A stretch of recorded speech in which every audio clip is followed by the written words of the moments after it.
अरे अमन, कहाँ जाओगे भाई? अभी तो 1 घंटा बचा हुआ है। घर में तो हो ही भाई, अब घर से कहाँ जाओगे?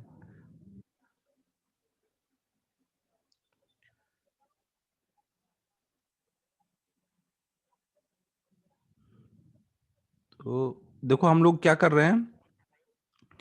हमने स्पीयर पे एफ फोर्स लगाया तो ये आगे को ए से जाएगा, पीछे को यहाँ पे फ्रिक्शन लगेगा, तो ये अल्फा से घूम जाएगा।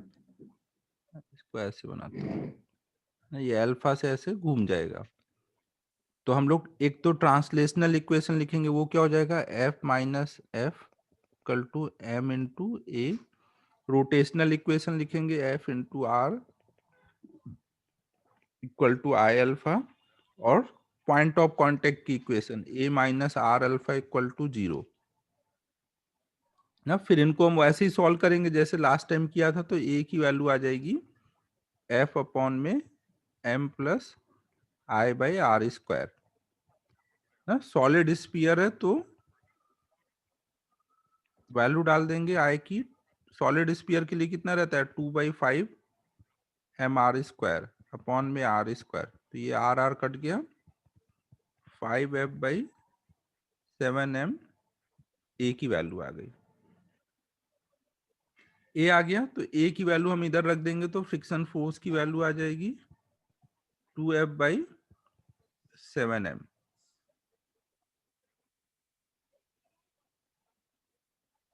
7m कट जाएगा ना, एम नहीं रहेगा।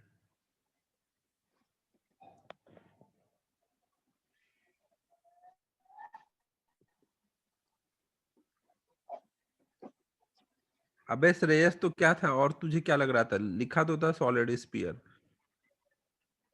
अब ये दिख रहा है कि कैपिटल एफ बढ़ेगा तो स्मॉल एफ बढ़ेगा, बट स्मॉल एफ तो एक लिमिट तक ही बढ़ सकता है ना। मतलब कैपिटल एफ को भी हम एक लिमिट तक ही बढ़ा सकते हैं,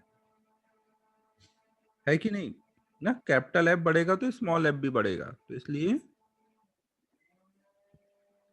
एक लिमिट तक ही बढ़ा सकते हो। तो हम F less than equal to F L में डाल देंगे। स्मॉल एफ की वैल्यू कितनी आई है?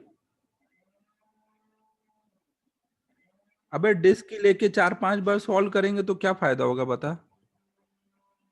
डिस्क ले ले करके बार बार सॉल्व करते रहेंगे तो क्या मिलेगा?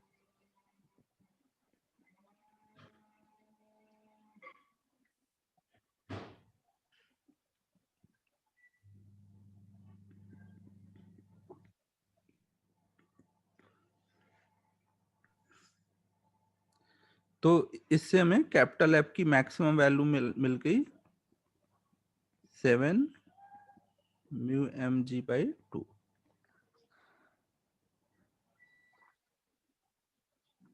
आज का सब नोट सब उड़ चुका है ना। रिकॉर्डिंग में जिसको दिक्कत होगी कुछ भी रिकॉर्डिंग देख लेना आप।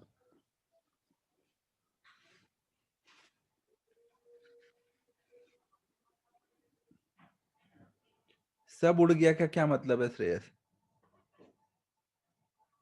कुछ भी बातें कर रहा है यार। इतना इजी अभी बता रहा हूँ तो भी लगा मजे लेने ये।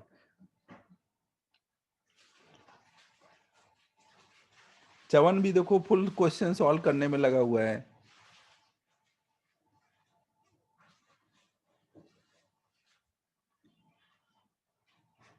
अबे श्रेयस, तू 4-5 बार डिस्क लेके सॉल्व करेगा तो कहाँ से समझ आएगा?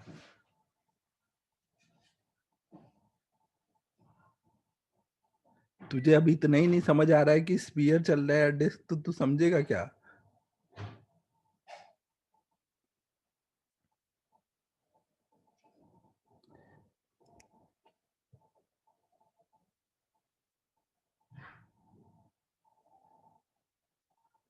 ये पक्का रात भर ये फिर पढ़ाई किया है, इसलिए आज इसको चमक कम रहा है।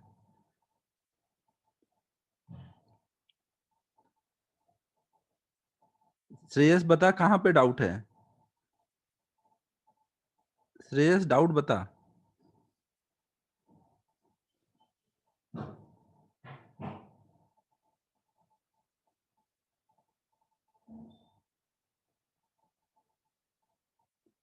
अबे यार, क्वेश्चन में क्या कर रहे हैं?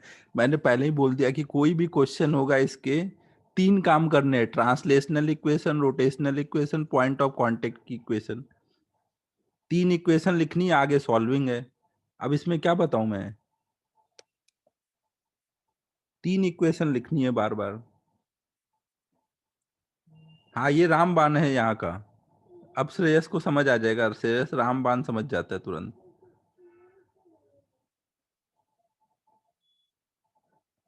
ये अपना रामबाण है, बाकी आगे सॉल्विंग है। हाँ।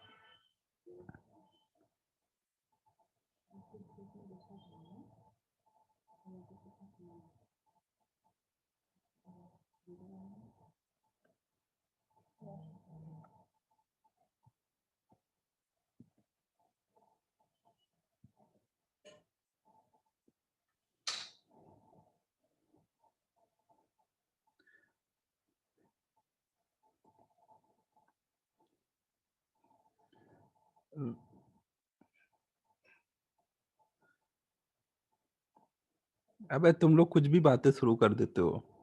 चलो देखो अब इधर।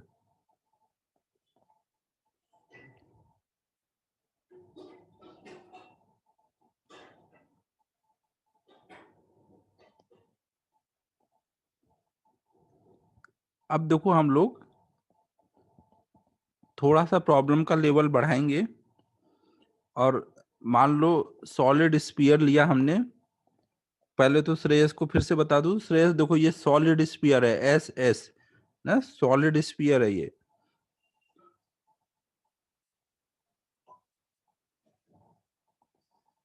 तू पक्का सोया है कि नहीं आज श्रेयस सही से?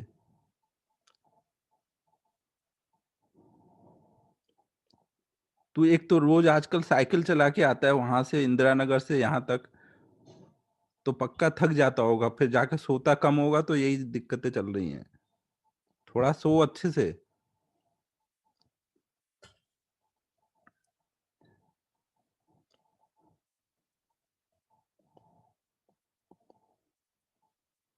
हाँ, 8 घंटे सो अच्छे से। तो देखो, ये हमने सॉलिड स्फीयर लिया, और जो हमने यहाँ पे फोर्स लगाया, इस बार फोर्स को हमने सबसे ऊपर वाले पॉइंट पे लगा रहे हैं ना, हमेशा इसी डायरेक्शन में लगाएंगे, सबसे ऊपर वाले पॉइंट पे।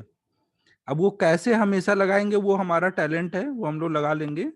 बट आप मान लो कि हर टाइम पे ऊपर वाले पॉइंट पे फोर्स लग रहा है,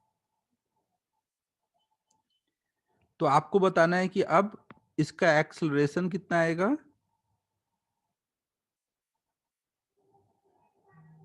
ना, ये ग्राउंड जो है वो रफ है, सफिशियंट रफ।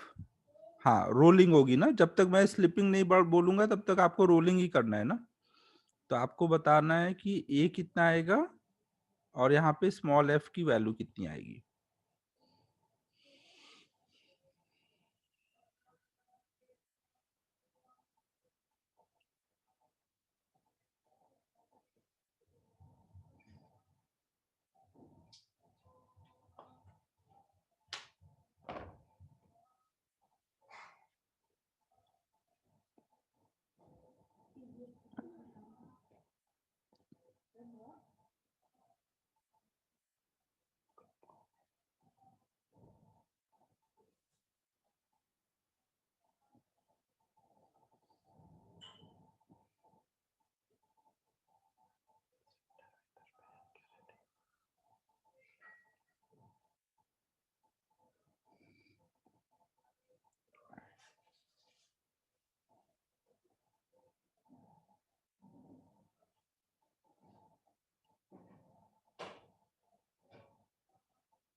सही लग रहा है।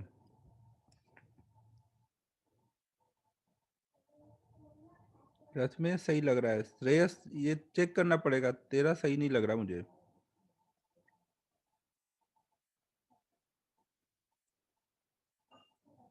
सही है सर आयु।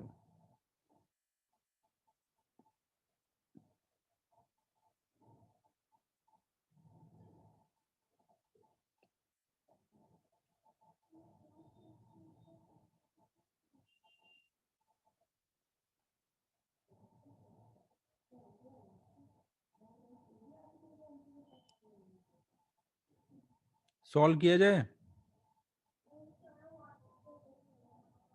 हाँ सर आयु, एफ यहाँ पर आगे लग रहा है।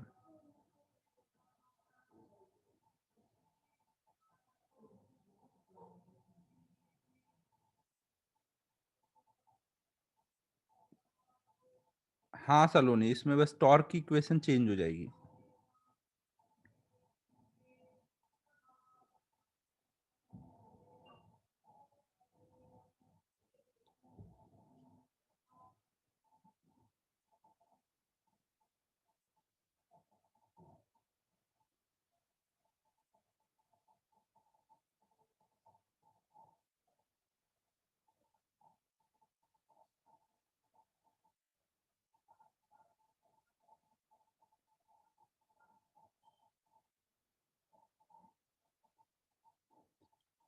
वीडियो बंद रखो भाई। सॉल्व किया जाए।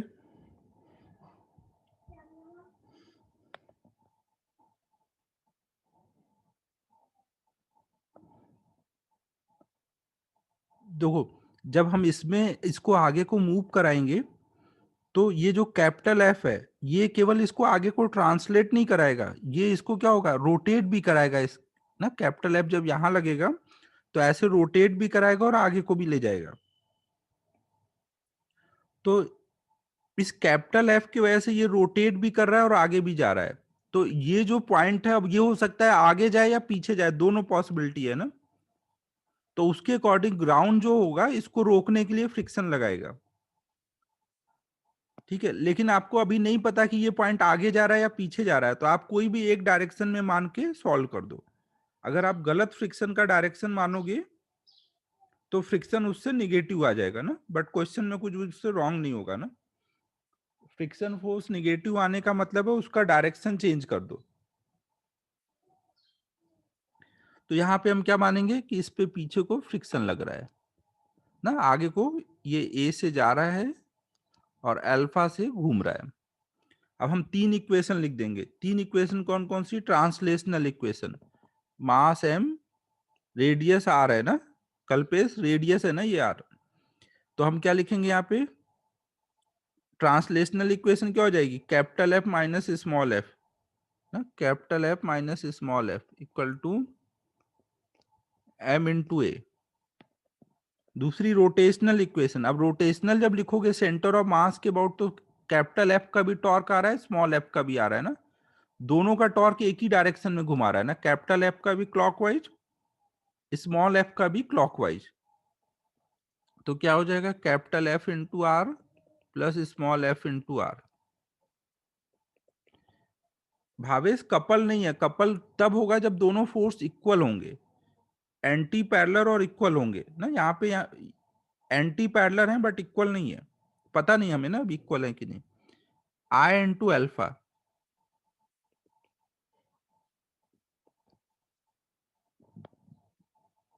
और पॉइंट ऑफ कांटेक्ट की इक्वेशन, पॉइंट ऑफ कांटेक्ट की इक्वेशन तो वही रहेगी, A minus R alpha equal to zero ना। नीचे ग्राउंड है तो ग्राउंड वाले पॉइंट का एक्सेलरेशन जीरो।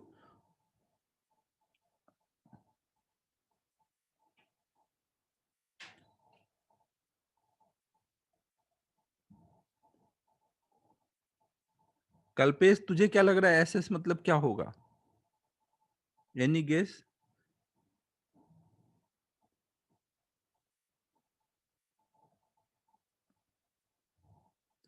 हाँ ये प्रथम सही बोल रहा है, सोशल साइंस।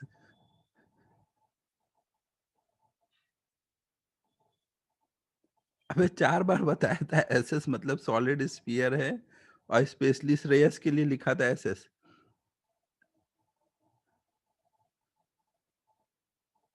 अब हम लोग यहाँ पे अल्फा की वैल्यू कितनी आ जाएगी, ये तीन इक्वेशन हो गई। कल पे ये श्रेयस ये अपना रामबाण है, देख ये 3 इक्वेशन, अब आगे सॉल्विंग है ना, अब उसके लिए मत परेशान हो जाना कि क्या चल रहा है ये सब, बस यहीं तक समझना था ना, ये 3 इक्वेशन ही समझना था, आगे सॉल्विंग है, सॉल्विंग तो तू खुद ही कर लेगा।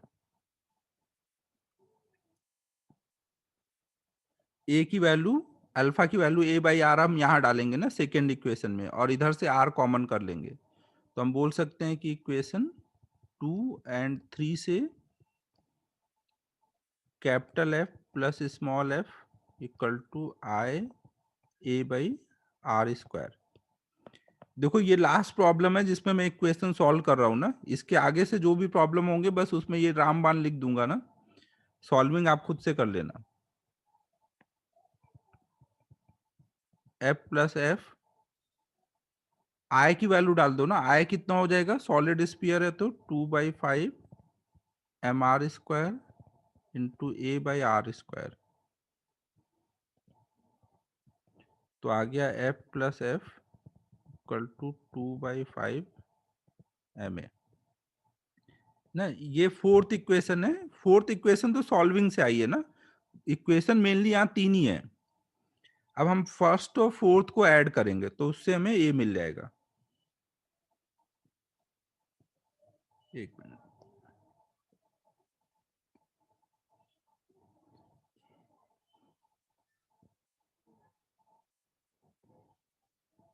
इक्वेशन 1 प्लस इक्वेशन फोर्थ को ऐड करेंगे तो क्या आ जाएगा, कैपिटल एफ ऐड होके 2f आ जाएगा, स्मॉल एफ कैंसिल हो जाएगा, और इधर ऐड होके आ जाएगा 7/5 ma ना, ma प्लस 2/5 ma, तो 7/5 ma हो गया, तो a इक्वल टू आ जाएगा 10f/7m। ठीक है, a आ गया, तो a की वैल्यू फर्स्ट इक्वेशन में रख दो, तो ना इक्वेशन 1 में ये रखेंगे तो उससे हमें स्मॉल f की वैल्यू मिल जाएगी 3f/7।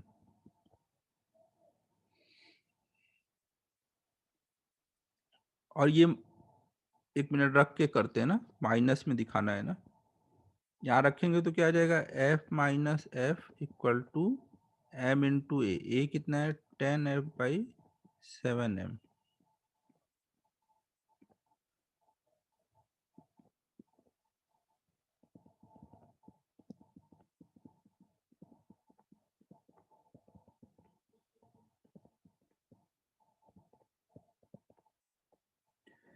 ना, तो ये जो निगेटिव आया ये केवल क्या बता रहा है कि यहाँ पे फ्रिक्शन बैकवर्ड डायरेक्शन में नहीं है, यहाँ पे फ्रिक्शन आगे को लग रहा है ना, और उसका मैग्नीट्यूड सही है।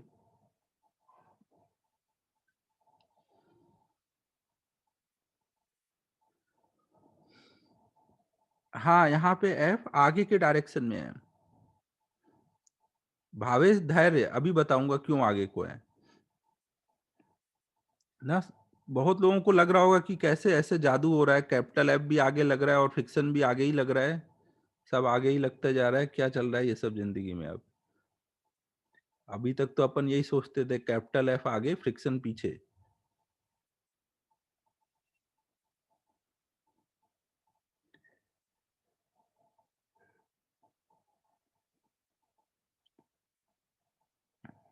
ये नोट कर लो, फिर फ्रिक्शन के डायरेक्शन पे बात करते हैं।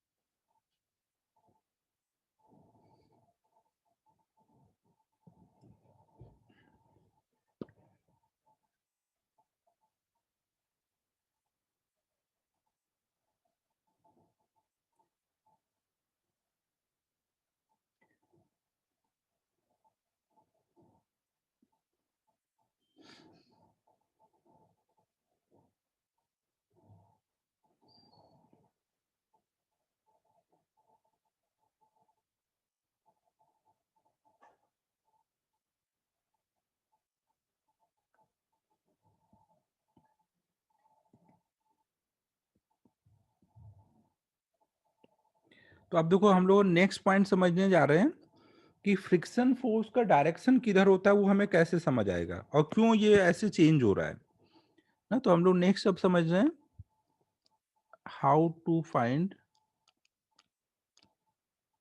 Direction of friction force.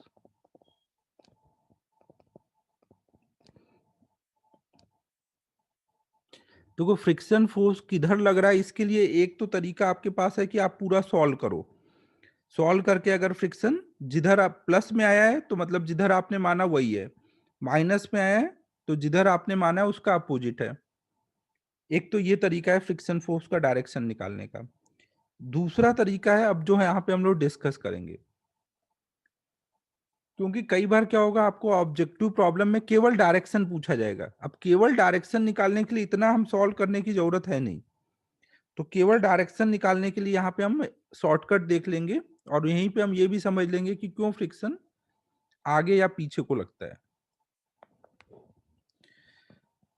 सबसे पहले आपको फ्रिक्शन का बेसिक याद है, फ्रिक्शन का क्या काम है? मोशन का अपोज करना या रिलेटिव मोशन का अपोज करना? फ्रिक्शन का बेसिक क्या है? रिलेटिव मोशन का अपोज करना ना। फ्रिक्शन को मोशन से कोई मतलब नहीं है, रिलेटिव मोशन को अपोज करना है। रिलेटिव मोशन का अपोज करने के चक्कर में कई बार फ्रिक्शन मोशन का सपोर्ट कर देता है, कई बार मोशन का अपोज कर देता है, बट वो हमेशा रिलेटिव मोशन का तो अपोज ही करेगा।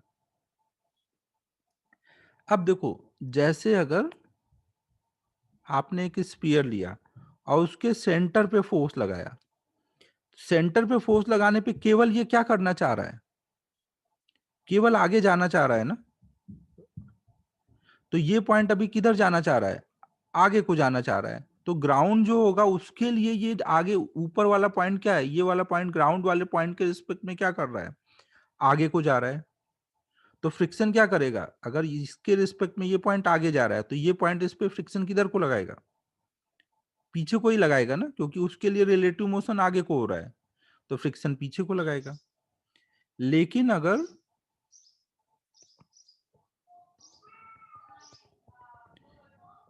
आपने जब यहां पे फोर्स लगाया तो इस कैपिटल एफ ने दो काम किए, एक तो इसको आगे को भी ले गया और साथ में घुमा भी दिया। तो इन दो इफेक्ट की वजह से ये जो पॉइंट है वो आगे को भी जा रहा था ट्रांसलेशनल मोशन की वजह से, और घूमने की वजह से पीछे जा रहा था। तो दोनों का नेट देखना पड़ेगा कौन सा बड़ा है। अगर पीछे जाने वाला एक्सेलरेशन आर अल्फा बड़ा है तो इसके लिए फिर क्या होगा कि ये पॉइंट पीछे जा रहा होगा, तो उस टाइम पे वो फ्रिक्शन आगे को लगा देगा। इस पॉइंट को इसको रोकना है ना, इस पॉइंट को, इस ग्राउंड वाले पॉइंट को स्पीयर वाले पॉइंट को रोकना है। उसको बाकी स्पीयर से कोई मतलब नहीं है ना, बस ये जो कांटेक्ट वाला पॉइंट है इसको रोकना है। तो ये किधर जा रहा है वो देखेगा। बात समझ आ रही है?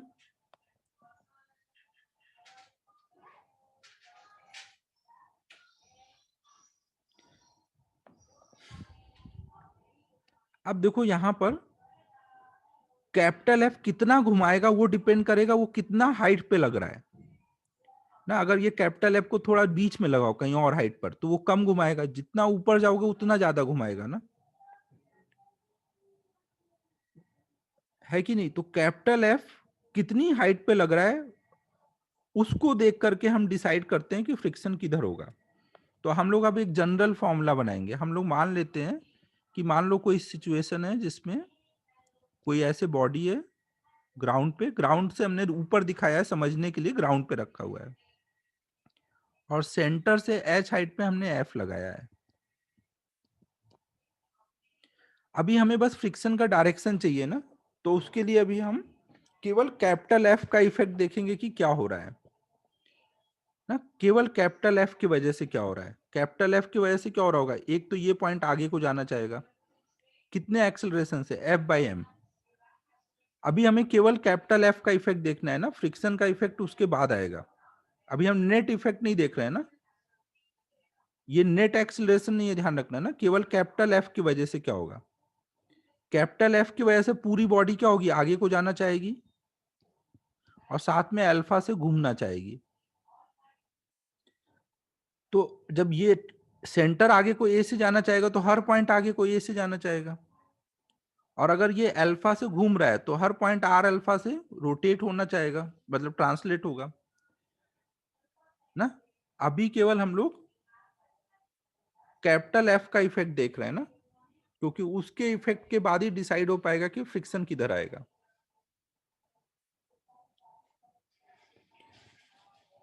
तो अब देखो, अगर यहां पर ए ग्रेटर देन आर अल्फा हुआ, कैपिटल एफ की वजह से जो ए आ रहा है अगर आर अल्फा से बड़ा हुआ तो ये पॉइंट किधर जाना चाहेगा, आगे को ना। तो उस टाइम पे फ्रिक्शन किधर लगेगा, जिधर भी कैपिटल एफ का डायरेक्शन है उसके अपोजिट।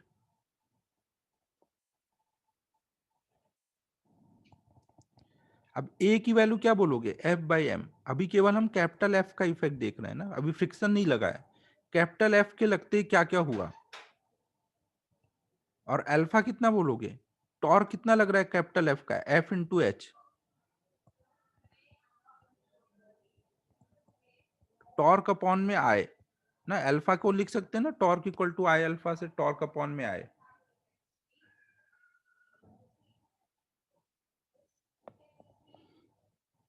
तो एफ एफ कट जाएगा, यहां पे आ जाएगा आई अपॉन में एम आर। आई को इधर कर दिया, आर को इधर कर दिया।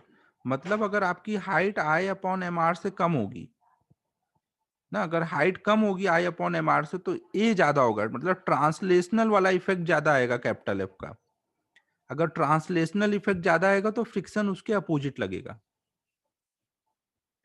समझ आ रहा है। अगर फोर्स की height I upon M are से कम है तो वो ट्रांसलेट ज्यादा कराएगा ना, ट्रांसलेट ज्यादा कराएगा तो उसको रोकने के लिए फ्रिक्शन पीछे को लगेगा। अब अगर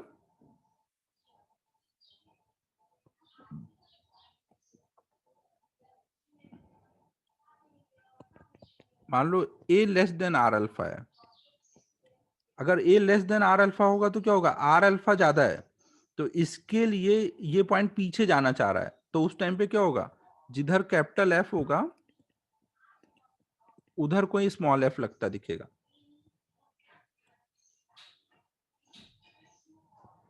अबे अमन देख, टॉर्क इक्वल टू होगा आई अल्फा, तो अल्फा की जगह क्या लिख सकते हो, टॉर्क अपॉन में आए। और टॉर्क कितना है कैपिटल एफ का, एफ इंटू एच, सेंटर के अबाउट हम देख रहे हैं ना।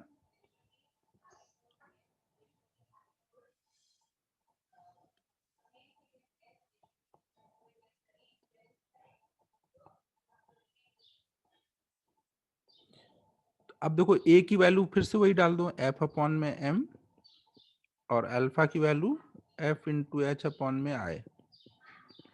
तो आ जाएगा इस बार एच की value greater than I upon M R ना। जब हाइट ज्यादा होती है ना, जब फोर्स की हाइट ज्यादा होगी, जितना ऊपर जाएगा उतना रोटेट करने की टेंडेंसी बढ़ेगी। तो वो कौन सी हाइट को क्रॉस करेगा, जब आई अपॉन एम आर को, तो वो पीछे जाने वाला एक्सलरेशन ज्यादा हो जाएगा। तो उस टाइम पे ये पॉइंट देखेगा कि ये पीछे जा रहा है, तो उसलिए फ्रिक्शन आगे लग जाएगा।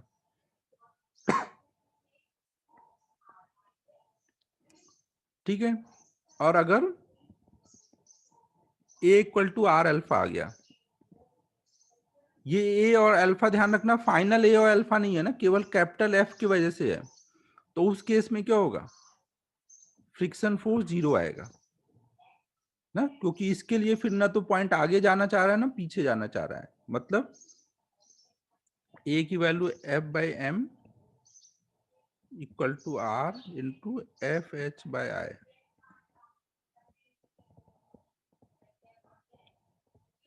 जब आप इतने हाइट पे लगाते हो तो वहां पे बिना फ्रिक्शन के ही वो रोल करने लग जाता है।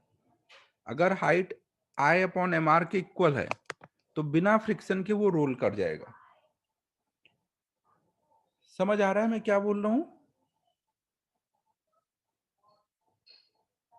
ये ध्यान रखना, ये फाइनल ए और फाइनल अल्फा नहीं है ना, ये केवल कैपिटल एफ की वजह से क्या हो रहा है। मैं एक काम करता हूं, इसको ए डैश और अल्फा डैश लिखता हूँ ना, क्योंकि पीछे हर जगह ए और अल्फा फाइनल वाला लिखा था, कोई कंफ्यूजन नहीं होनी चाहिए।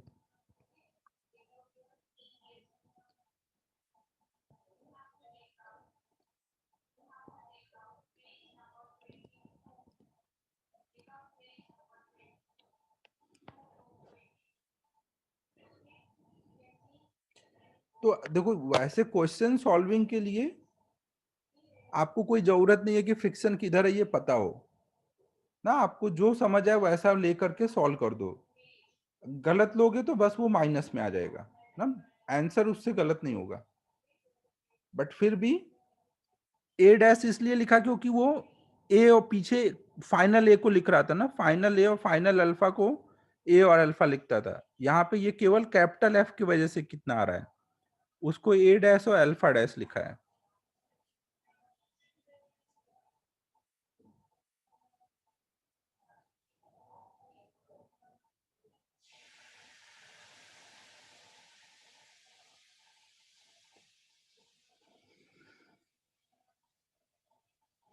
हाँ, लास्ट प्रॉब्लम में अगर आप डालोगे तो आपको आई अपॉन एम आर की वैल्यू जो होगी, हाइट की value I upon M are से ज्यादा मिल रही होगी। लिख लो, अभी मैं वो कराता हूँ चेक वो। हाँ हाँ, पिछले केस में आर अल्फा बड़ा था ए से,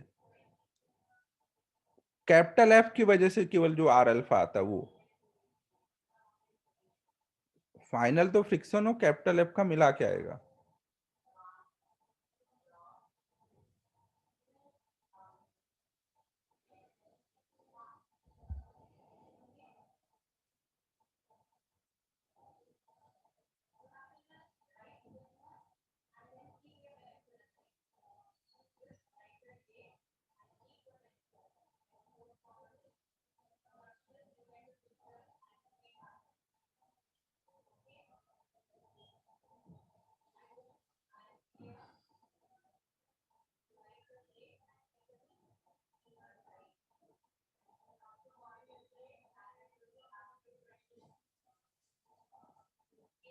नोट होने के बाद बोल देना।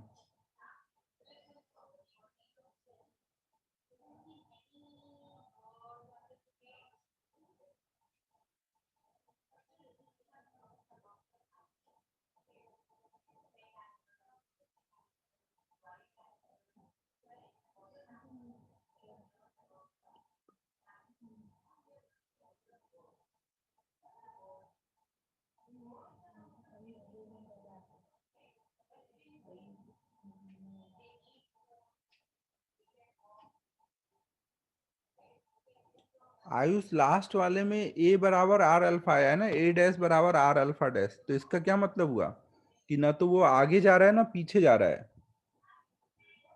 हाँ, रिलेटिव मोशन जीरो है।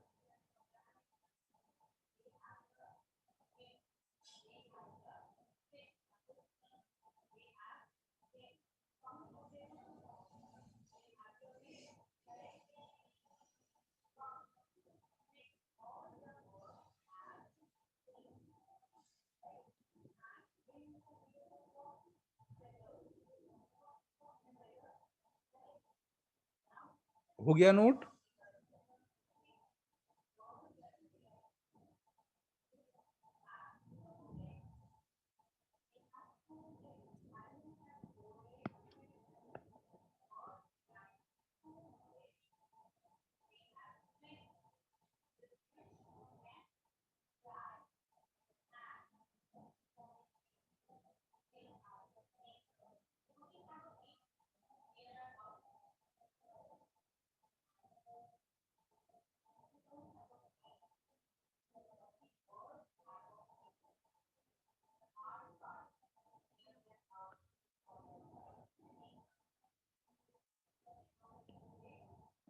तो हमें अब देखो याद क्या क्या रखना है कि जब भी कोई बॉडी पे फ्रिक्शन फोर्स का डायरेक्शन पूछा जाएगा तो हम देखेंगे कि सेंटर से उसकी हाइट कितनी है ना, और हाइट को चेक करेंगे। अगर height I upon M are से कम हुआ तो वहां पर ट्रांसलेशनल इफेक्ट ज्यादा होगा ना, फोर्स अगर नीचे रहेगा तो ट्रांसलेट ज्यादा कराएगा, रोटेट कम कराएगा।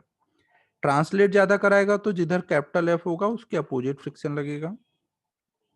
अगर height I upon M are के ऊपर जाता है तो रोटेशनल इफेक्ट बढ़ जाता है। रोटेशनल इफेक्ट बढ़ेगा तो ये पॉइंट रोटेशन की वजह से पीछे जाना चाहेगा, तो उस टाइम पे कैपिटल एफ और स्मॉल एफ सेम डायरेक्शन में हो जाएंगे।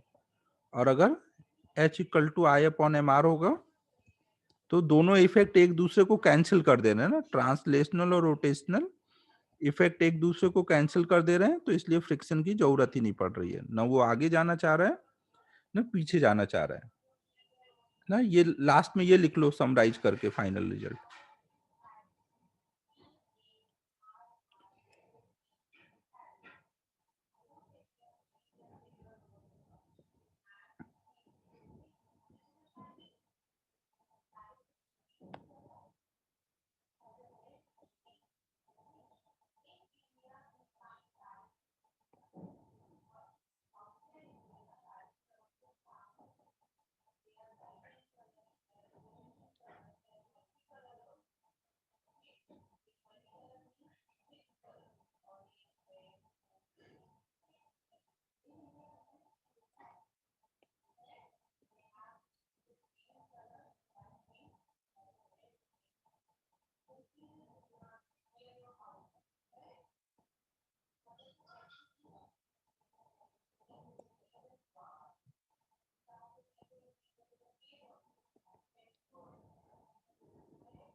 अब देखो जैसे कि पिछले वाले केस में हम लोग देखते हैं,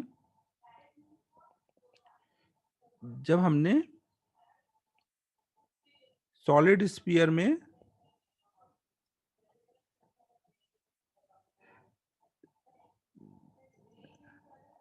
चवन लिमिटेशन बस ये है कि ये जो भी हमने पढ़ा ये सब ग्राउंड के लिए पढ़ा है ना, ग्राउंड के लिए, कोई मूविंग बॉडी के लिए नहीं पढ़ा है। तो अब देखो जैसे हमने लास्ट क्लास में जब सॉलिड स्फीयर लिया था, एस एस मतलब सॉलिड स्फीयर, और कैपिटल एफ,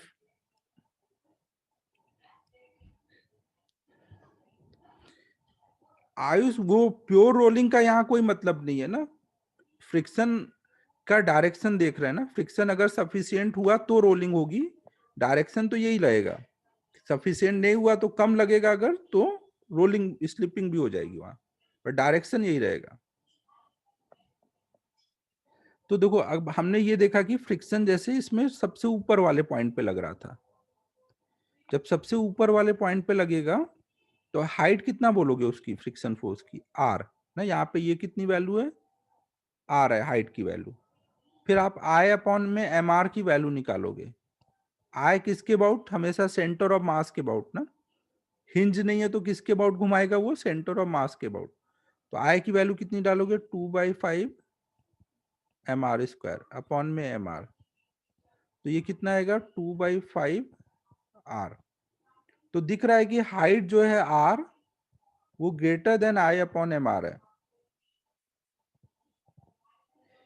ना, हाइट ज्यादा है, हाइट ज्यादा है तो उस केस में फिर क्या हो जाएगा ना, रोटेट करने की टेंडेंसी बढ़ जाएगी ना। रोटेट करने की टेंडेंसी जब बढ़ेगी तो उस टाइम पे ग्राउंड इसको रोकने के लिए फ्रिक्शन आगे को लगा रहा होगा। तो ऐसे हम फ्रिक्शन फोर्स का डायरेक्शन बिना सॉल्व किए निकाल सकते हैं ना, पूरा प्रॉब्लम बिना सॉल्व किए हुए।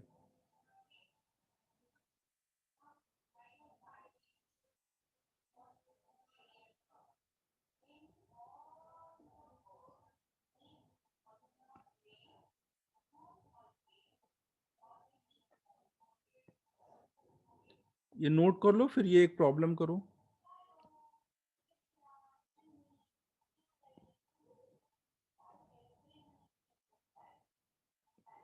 एक हमने रिंग लिया,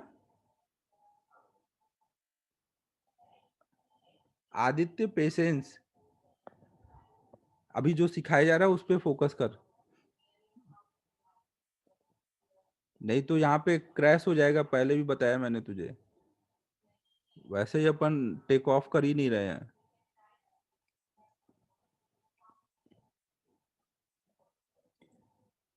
एक रिंग है, उसके सबसे ऊपर वाले पॉइंट पे हमने फोर्स लगाया है, तो हमें यहाँ पे बताना है फाइंड डायरेक्शन ऑफ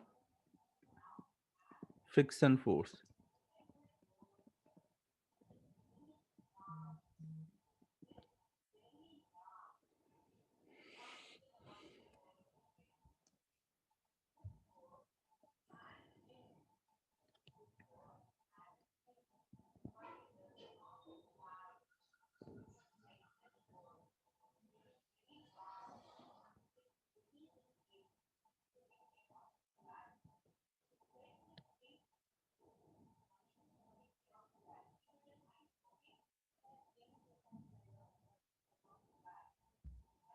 हाँ, यहाँ पे फ्रिक्शन नहीं लगेगा।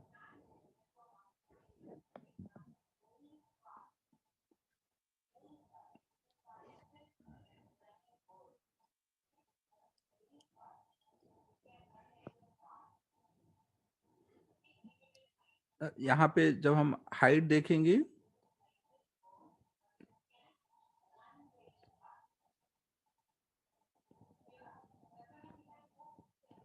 तो हाइट तो यहाँ पे आर के इक्वल आएगा।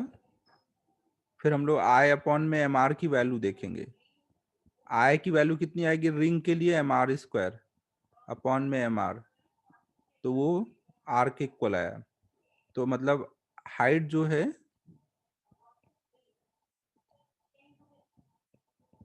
वो आई अपॉन एम आर के इक्वल आ रहा है, तो इसका मतलब यहाँ पे फ्रिक्शन फोर्स लगेगा ही नहीं ना, जीरो होगा। ठीक है, सभी को क्लियर है?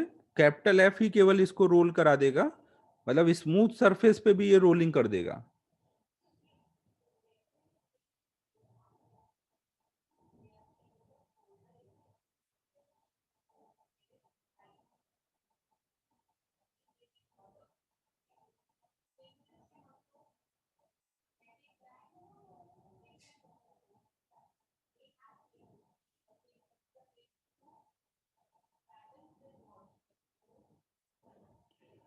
नोट कर लो।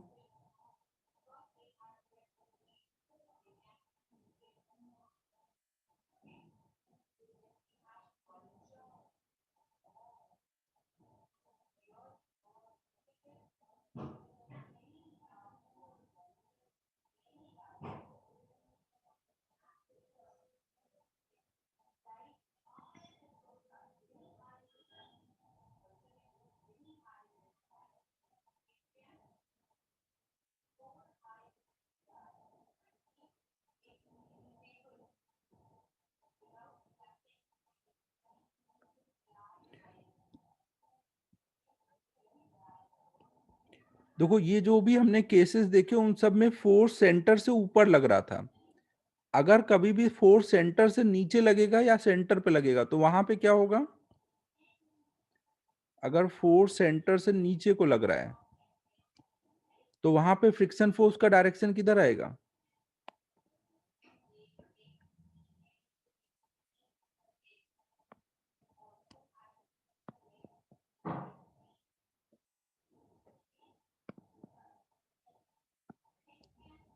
अगर सेंटर से नीचे आप लगाओगे एच हाइट पर, एच डेप्थ पे, तो एच निगेटिव हो जाएगा, तो आप सीधे उसको पहला केस लेकर के सोच सकते हो। हाँ, यहाँ पे देखो अगर हम कॉन्सेप्चुअली सोचें तो एफ क्या करना चाह रहा है? एफ इसको आगे ले जाना चाह रहा है और साथ में ऐसे रोटेट कराना चाह रहा है। तो दोनों की वजह से, ट्रांसलेशनल मोशन की वजह से भी ये पॉइंट आगे जाना चाहेगा और ऐसे रोटेट कराएगा, तो आर अल्फा की वजह से भी आगे ही जाना चाहेगा। तो कैपिटल एफ जब सेंटर पे होगा, सेंटर से नीचे होगा, तो हमेशा नीचे वाला पॉइंट आगे को ही जाएगा। अब आगे कोई जाएगा तो फ्रिक्शन हमेशा उस पे पीछे कोई लगेगा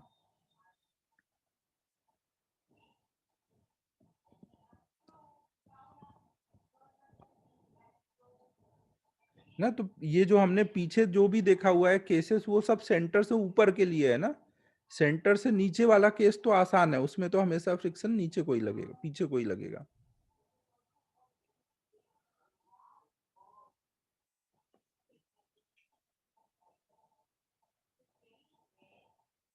सबको अच्छे से चमक गया क्या बोल रहा हूं?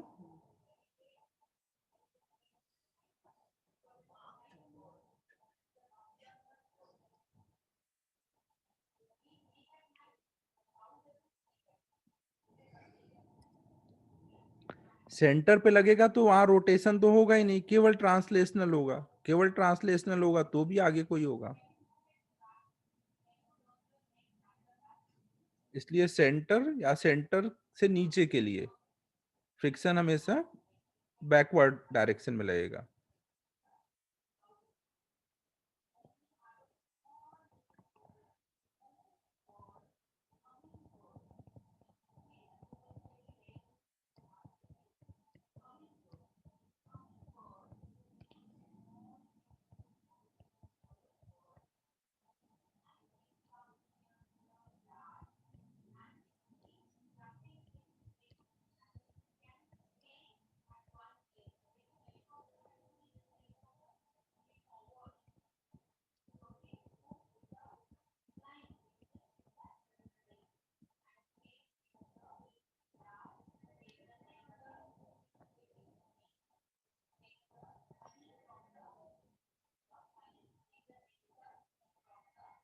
नोट कर लो इसको।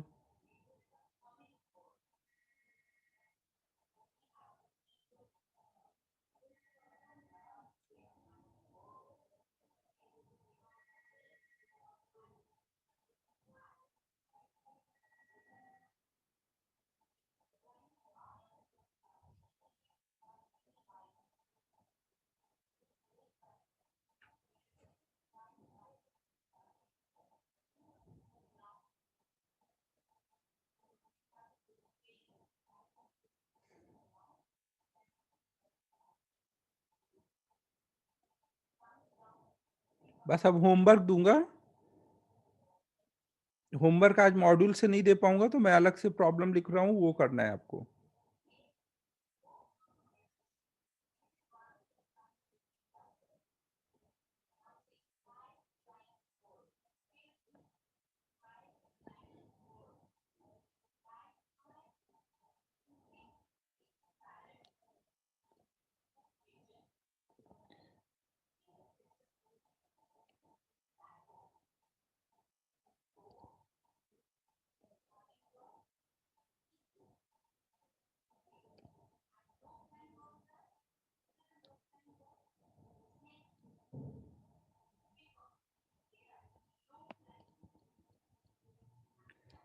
ये देखो, सपोज आपने कोई एक बुक ली और एक उसको कोई बॉटल पे रख दो ना, बॉटल को रखो ग्राउंड उस पे, टेबल पे, बॉटल को लेटा दो टेबल पे ना, और उसके ऊपर एक बुक रखो और बुक को खींचो आगे को, तो आप देखोगे ये जो बॉटल होगी वो रोल करेगी टेबल पर।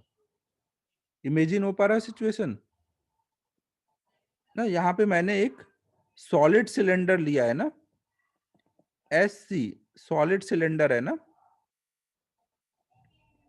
सॉलिड सिलेंडर है, और हमने इसके ऊपर एक प्लैंक रख दिया है। ये एक प्लैंक है ना।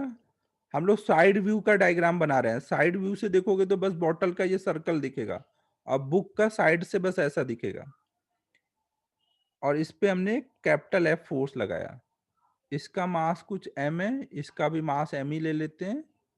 रेडियस इसका r है। ग्राउंड सफिशियंट रफ है तो प्योर रोलिंग ही होगा ना। हर जगह फ्रिक्शन सफिशियंट है तो प्योर रोलिंग हो रहा है ना।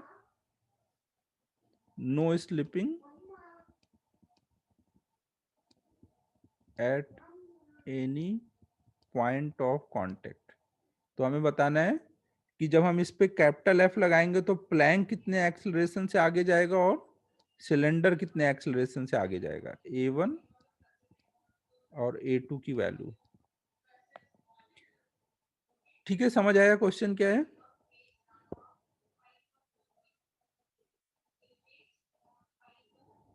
फिर क्वेश्चन में थोड़ा सा चेंज, बॉटल को ऊपर कर दिया और प्लैंक को नीचे कर दिया,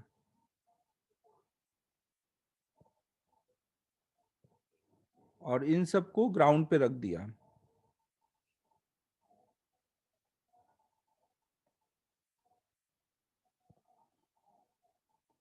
ना ग्राउंड स्मूथ है, प्लैंक रफ है ना, कोई स्लिपिंग नहीं होगी इनके बीच में। अब अगर हम इस पे कैपिटल एफ फोर्स लगाएंगे तो ये कितने एक्सेलरेशन से जाएगा वो बताना है, ये कितने एक्सेलरेशन से जाएगा वो बताना है।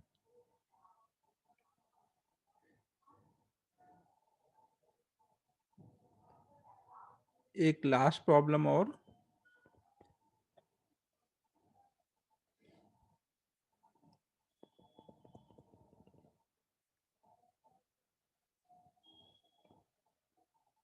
हमने एक सिलेंडर में थ्रेड रैप कर दिया है, इस पे थ्रेड रैप करके उसको ले जाके ऊपर वॉल पे सीलिंग पे कनेक्ट कर दिया, और फिर हम इस सिलेंडर को छोड़ दे रहे हैं ना, ये सॉलिड सिलेंडर है, मास m है, रेडियस r है ना। तो अब हमें बताना है कि ये कितने एक्सेलरेशन से नीचे को गिरेगा और स्ट्रिंग में टेंशन कितना आएगा।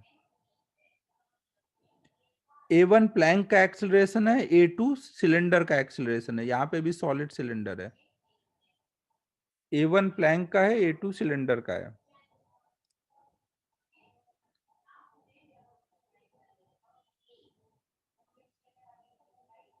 थर्ड क्वेश्चन में एक सॉलिड सिलेंडर लिया है, उसमें थ्रेड रैप कर दिया है और थ्रेड को रैप करके ऊपर ले जाके कनेक्ट कर दिया है।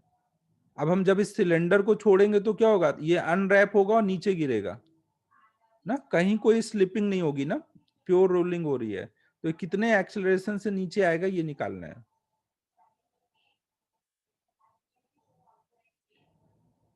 ठीक है, एक और दे देता हूं लास्ट,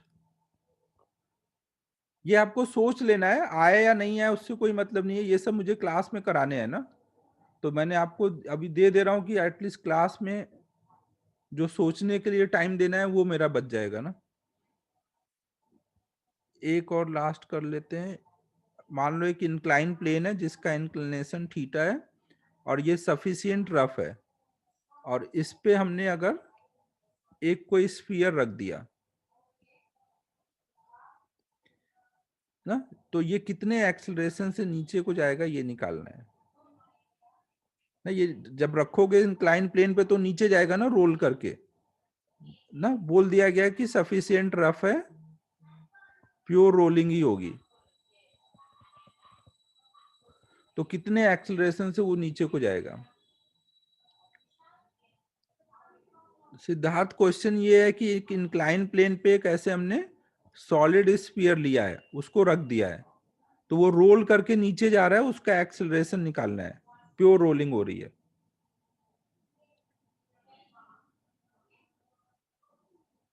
हर एक जगह रफ है, कहीं पे कोई स्लिपिंग नहीं होगी, हर एक जगह प्योर रोलिंग होगी ना, रोलिंग के क्वेश्चन है सारे, तो ये सारे ट्राई कर लेना, नेक्स्ट क्लास में हम लोग क्लास में करेंगे ना।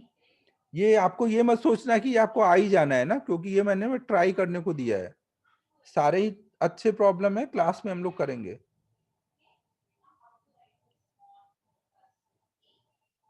इंक्लाइन प्लेन रुका हुआ है ना, उस पे ये रोल करके जा रहा है, स्पीयर जो है ये इस पे रोल करके जा रहा है, इंक्लाइन प्लेन रुका हुआ है अपनी जगह।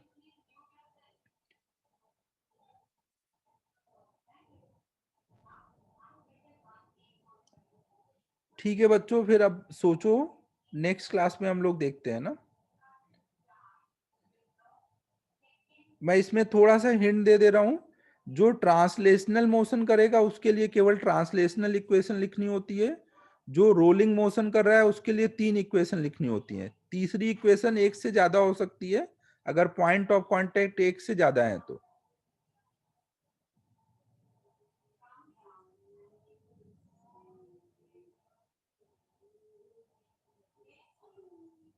अच्छा कल्पेश, मैं देखता हूँ ना। ठीक है, फिर क्लोज कर रहा हूँ अब। इस संडे के टेस्ट में अभी हो जाने दो क्लास, एटलीस्ट फ्राइडे तक जितना पढ़ाएंगे उतना आएगा, फ्राइडे तक का, सैटरडे का नहीं पूछूंगा, फ्राइडे तक का पूछूंगा। ये कंप्लीट हो जाने दो, ये इसके भी आधा पूछने का पॉसिबल नहीं हो पाएगा ना, फ्राइडे तक का पूछना पड़ेगा। हर एक जगह फ्रिक्शन प्रेजेंट है तभी रोलिंग हो पाएगी ना, हर एक जगह फ्रिक्शन प्रेजेंट है तभी रोलिंग होगी। कहीं बस इसमें एक जगह स्मूथ दिया है ना, ये ग्राउंड स्मूथ है, इसके अलावा हर जगह फ्रिक्शन है।